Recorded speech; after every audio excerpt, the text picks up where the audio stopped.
most people do that, right? Like They do. most people, no matter where you are, you think, man, am I really qualified to do this? Like, are people really going to listen to me? Does my voice really matter? And the answer is unequivocally yes, all the time. It just matters. It matters way more than you think. And in fact, just having the courage to stand up and say, hey, man, I don't really think this is right, creates other people that say, you know, I don't either. And then the third person, I don't either. And then all of a sudden you have a group, you know, and that just comes from you guys understanding who are out there right now. Like, I get this DM all the time. Bro, you have a huge voice. You know, I don't have any voice. That's not true. You have a huge voice. You have a huge impact. You're able to talk to your neighbors, your family, your friends, the people at your office, and have real conversations, guys. Building a movement in culture is no different than building a movement in business or building a business, okay? A lot of people in business, and I'm going to tie this back to entrepreneurship because that's what this show is generally about when the world's not burning. You know, when you grow a business, you guys have heard me tell you this all the time. Our business is a result of lots of one-on-one conversations over the course of time. Like, it's not, you know, you go out there and you have 100 people or 200 people every time you go to talk to someone and they're going to all listen to you and go. That's not how it works. It doesn't even work that way for someone with a voice. Like, the amount of individual conversations that have to be had to build something that actually matters is massive. So why not start now? Why not start right now having these individual conversations? And the fact that people don't understand this concept, that it's one customer at a time or one like-minded individual at a time, if we're talking about a movement, which is what we're talking about now, that's what keeps people from even getting involved, because they think they don't have the power to do it because they can't get the attention of 100 or 1,000 or 10,000 people. It still doesn't matter. Like, even for someone with a huge audience, it's one person at a time. Like, even if one person listens to this show, and only one, and decides, you know what, I'm going to get involved too, that was worth doing the show. And self-enterprising people aren't lazy. They don't wait for opportunities to come to them. They go after the opportunities. Self-enterprise means always finding a way to keep yourself actively working toward your ambition. Self-enterprise requires two things. Number one, creativity. Creativity to see what's out there and shape it to your advantage. Creativity to look at the world a little differently. Creativity to take a different approach. Creativity to be different. And what goes hand in hand with the creativity of self-enterprise is number two, the courage to be creative. The courage to see things differently, and the courage to go against the crowd. The courage to take a different approach. The courage to stand alone if you have to. The courage to choose activity over ease. And activity generally relates to how you feel about yourself. Understanding your self-worth, how valuable you are. What could you do if you had all the skills, took the classes, read the books, burned the midnight oil? What could you do? What true value could you develop? This is one of the better exercises. What could I become? What could I really do in the marketplace? In enterprise, home, family, experience, love, friendship, marriage. How valuable could I become? Am I valuable enough to work on what's not working so I can reach my full capacity? If I'm operating at 20%, what could I possibly do with the other 80%? Once you start understanding how valuable you are, it's a whole new experience. Understanding self-worth. It plays a major role in our ability to be self-enterprising. Our self-worth makes the difference between being lazy and being active. Being self-enterprising. If we don't feel good about ourselves, we won't feel good about our lives. And if we don't feel good about our lives, we won't be very interested in looking for opportunities. So you see, being self-enterprising doesn't just relate to the ability to make money. Being self-enterprising also means feeling good enough about yourself, having a great enough self-worth to want to seek advantages and opportunities that will make a difference in the future. Enterprise is always better than ease. Every time we choose to do less than we possibly can, it affects our self-confidence, our self-worth. If we keep doing a little less every day, a little less, every day that we keep doing a little less, we are also being a little less. Can you imagine what you'd end up being after 10 years of doing a little less every day? It's devastating. Think about it. Doing less could ruin your life. Now, you can reverse the process of doing a little less. You can reverse this process by using your self-direction, your self-reliance, your self-discipline. You alter the course by doing a little more each day. A little more. And pretty soon, you'll develop a new habit of doing rather than neglecting. And days and weeks and months of doing a little more will ultimately do what? It'll increase your confidence and your courage and your creativity and your self-worth. In the end, it's how we feel about ourselves that provides us with the increased courage and creativity for self-enterprise. It's how we feel about ourselves that provides the greatest reward from activity and enterprise.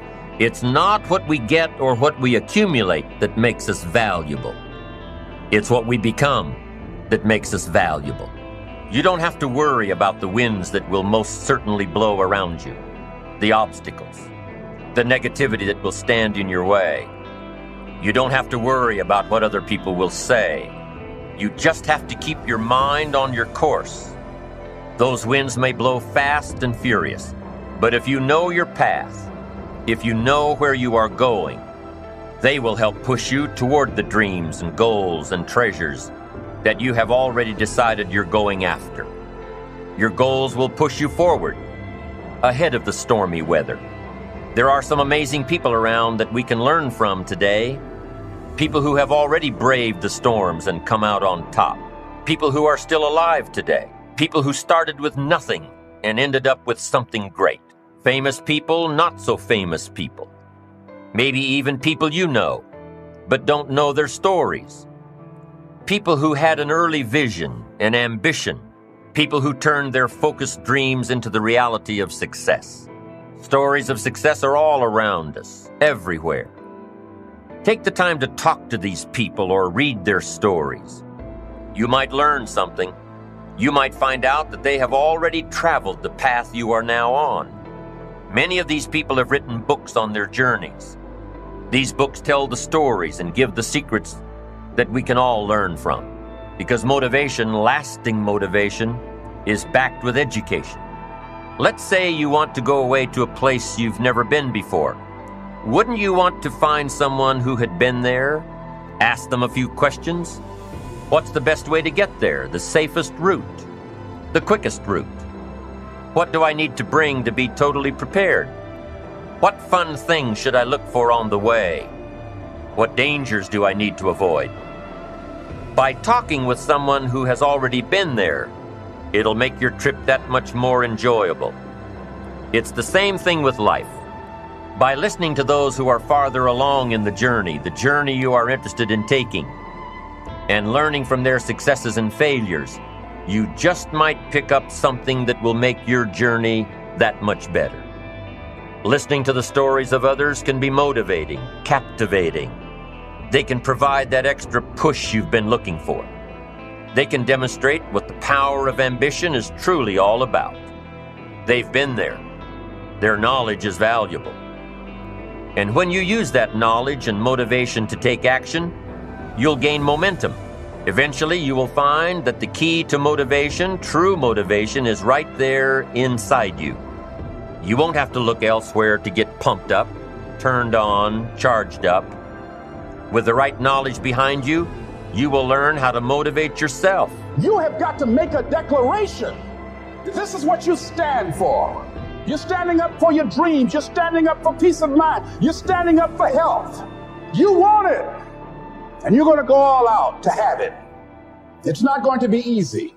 When you want to change, it's not easy. If it were in fact easy, everybody would do it. But if you're serious, you'll go all out. and say, in spite of this, I'm in control here.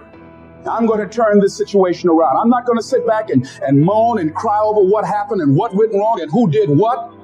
I'm going to do something about this situation. Many years ago, I read a book by Terry Cole Whitaker. It was a classic.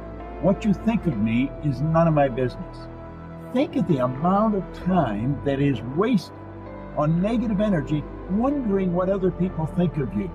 What they think of you really doesn't make any difference. It's what you think of you that makes a difference. So as you go through the day, don't worry about what other people think of you. Just say, I'm all right.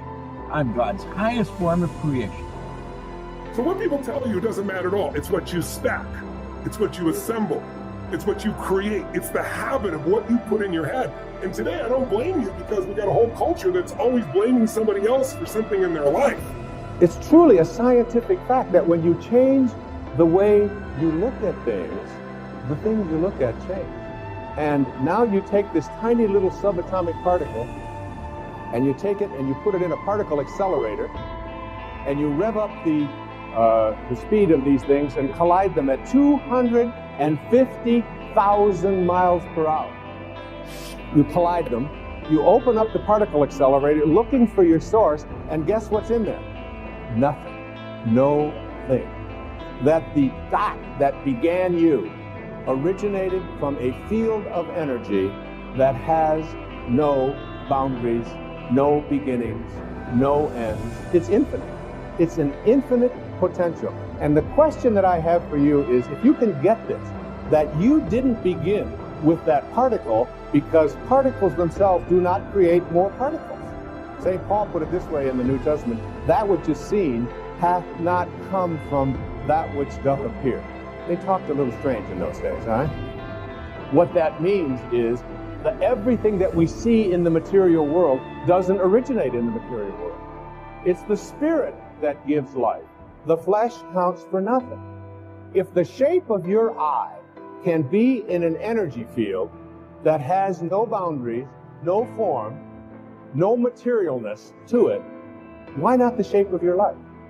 You have got to change the way you think. It is the whole determining factor of where you go in life. We are all where we are today because we thought ourselves to this position. If you don't like the position, think yourself out of it. Your brain is divided into two halves, positive and negative, good and evil. It don't function on nothing else. Ain't no neutral ground in your brain. It's either positive and good or negative and evil. Each half of your brain has millions of factory workers on each side. You got 1 million factory workers on the positive side. You got 1 million factory workers on the negative side. At the forefront of each one of those factories in your brain is a foreman. You got foreman positive and you got foreman negative. You are in charge. You're the boss of the factory.